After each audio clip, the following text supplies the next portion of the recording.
येथे जिल्हा परिषद आणि पंचायत समितीच्या निवडणुकांची प्रचार सभा झाली आणि भारतीय जनता पार्टीचे दोन्ही उमेदवार हे निवडून द्यावेत म्हणून मी त्या सर्व मतदार बंधू भगिनींना विनंती केली आहे। या विभागामध्ये विरोधक जे आहेत हे गोंडारवाडी धरणाच्या बाबतीत गैरसमज पसरवून एक आमदार म्हणून माझ्या भूमिकेबद्दल शंका निर्माण करण्याचा जाणीवपूर्वक प्रयत्न करत आहे। या प्रकल्पाला खऱ्या अर्थानं चालना ही मुख्यमंत्री देवेंद्र फडणवीसांनी दिलेली वस्तुस्थिती आहे आणि हे गोंडारवाडी धरण हे 100% होणार आणि हे धरण फक्त आणि फक्त देवेंद्र फडणवीसच करू शकतात, तेच करणार।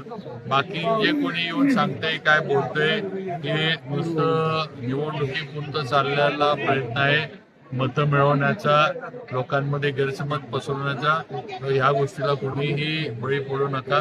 यांच्यामध्ये ती ताकद नाही, यांच्यामध्ये ती धमक नाही आणि यांच्यामध्ये तेवढी कुवत नाही एवढा हे सगळं करण्याची। नुसतं हे सध्या निवडणुकीच्या वातावरणामध्ये काय आपल्याला करता येते का हा प्रयत्न चाललाय। त्यामुळे विरोधकांचा हा डाव मतदार बंधू भगिनींनी ओळखावा ही माझी सगळ्यांना विनंती।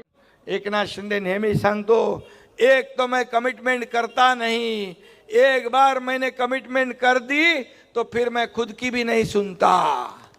हा माझा स्वभाव आहे, ही माझी भूमिका आहे आणि म्हणून एक एक शब्द नोट करून ठेवा, कारण आपल्याला खोटं बोलून आजचं काम भागवायचं नाही आहे। आपल्याला कायमस्वरूपी एकनाथ शिंदे आणि आपण हे जे काय आपल्या रक्ताचं नातं आहे, हे जमिनीचं आपलं नातं आहे, हे जन्मभूमीचं नातं आहे, हे कधी एकनाथ शिंदे विसरणार नाही। आणि म्हणून तुम्हाला मी शब्द द्यायला आलोय की या ठिकाणी जे जे काय बोललोय ते करणार।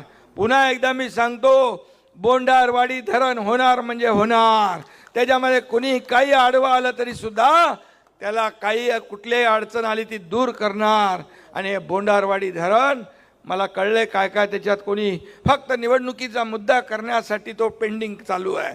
पण मी आपल्याला सांगतो, निवडणुका येतात जातात हो, निवडणुका येतात जातात, सत्ता येते पुन्हा येते जाते परत येते, पण एकदा नाव गेलं की परत येत नाही, नाव गेलं की परत येत नाही। आणि म्हणून मी आपल्याला शब्द देतो, बोंडारवाडीच्या बद्दल कोणी किती आडवं आलं तरी बोंडारवाडी धरण तुमच्यासाठी झालं पाहिजे आणि इथं पर्यटनाला चालना मिळाली पाहिजे, लोकांच्या हाताला रोजगार मिळाला पाहिजे।